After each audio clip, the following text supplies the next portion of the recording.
I'm Memunat Bint Uthman Mensah, now settling for our very first story. President Addos Akufo Addos has expressed optimism that the first phase of local commercial vaccine production will commence in January 2024. He says plans are far advanced with stakeholders to construct facilities that will aid in the vaccine production. He said this during the 2022 State of the Nation address. We had to learn some very hard lessons. And our belief in the need for self-sufficiency was reinforced when vaccine nationalism was played out blatantly by the rich and powerful countries. Mr. Speaker, the Presidential Vaccine Manufacturing Committee, which I set up to respond to this obvious deficiency, has put in place a comprehensive strategy for domestic vaccine production and the establishment of a national vaccine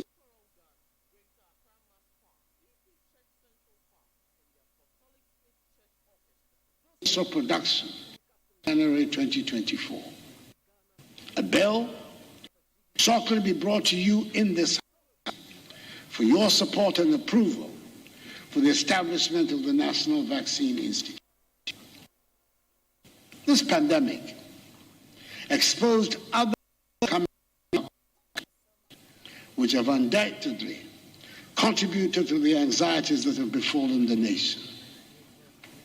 Agenda 111 was born out of this necessity to address some of these shortcomings.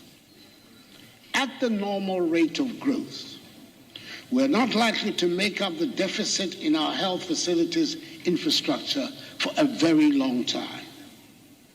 Hence the need for a special dedicated program of infrastructural development.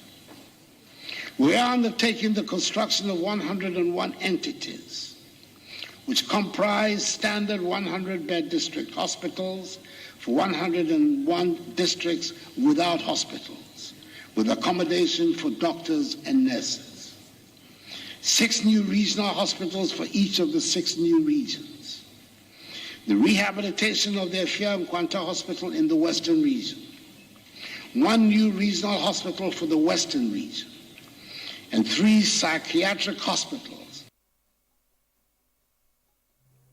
President Akufo Addos to commission some of the 34 refurbished national vocational and technical institutes across the country. This comprises the construction, rehabilitation, and equipping of laboratories, workers, additional classrooms, hostels, and administration offices. He added that the construction of 5 technical colleges and universities will begin in various parts of the country within the next few months. This year, I'll be commissioning some of the 34 refurbished National Vocational and Technical Institutes, NVTIs, across the country. The refurbishment comprises the construction, rehabilitation, and equipment of laboratories, workshops, additional classrooms, hostels, and administrative offices. Within the next few months, the construction of 5 technical colleges will begin in various parts of the country. 3 technical institutes will be upgraded to tertiary status. The initial phase for the construction of 9 TVET campuses will commence next month in Bosomtwe, Achimewisa, Boakon, Kenyase, Patuda, Dambai, Larabanga, Guabuliga, and Tolibri.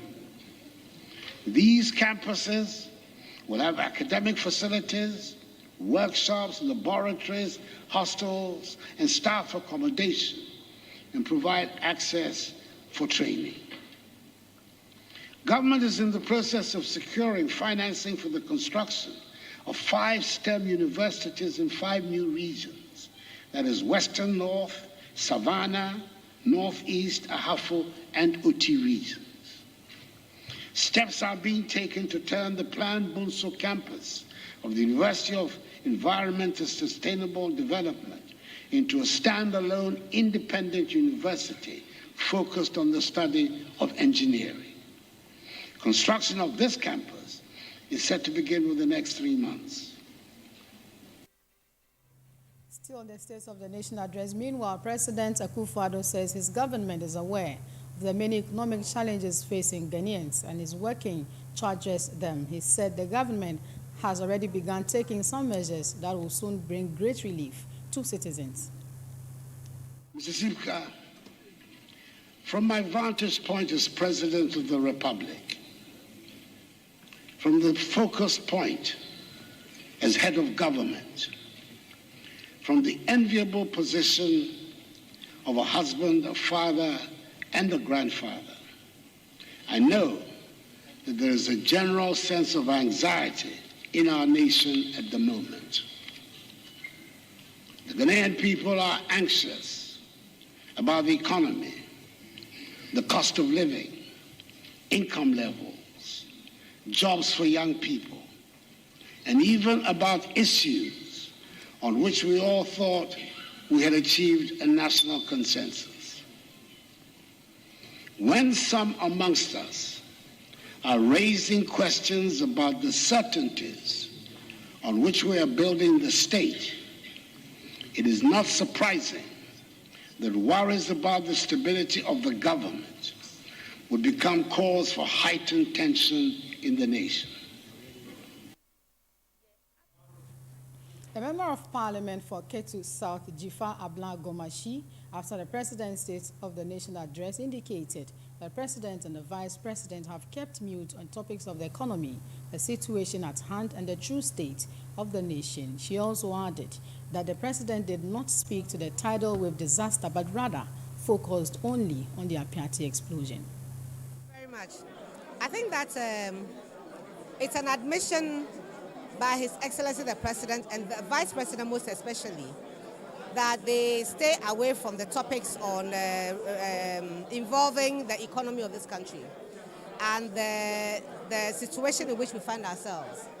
It's an admission that they have failed. The kind of bashing they gave John Dramani Mahama, former president of this republic, and what we have had to endure in the last 6 years, well, why would anybody be surprised that they can't talk about the economy? It's just a matter of course that they raised the bar rather high and they themselves have fallen pitifully short of it. Now, with reference to the disasters, 2 disasters in this country, His Excellency the President has consistently refused to say anything about the disaster that happened in Ketu South. But today in the State of the Nation address, he mentioned one. I think this selectivity is not welcome. I've known His Excellency the President for many, many years. I don't know what has changed him in the last 6 years since he became President of the Republic of Ghana. That we did not hear anything about commiserating only even with my people. That's shocking. And not to have said that there was plans of resettling and giving the people an opportunity to pick up the pieces and their lives again. That really crushed me. That really, really crushed me. I'm hopeful. I'm a very hopeful person because if you're a Christian and you have no faith, then you lose everything. So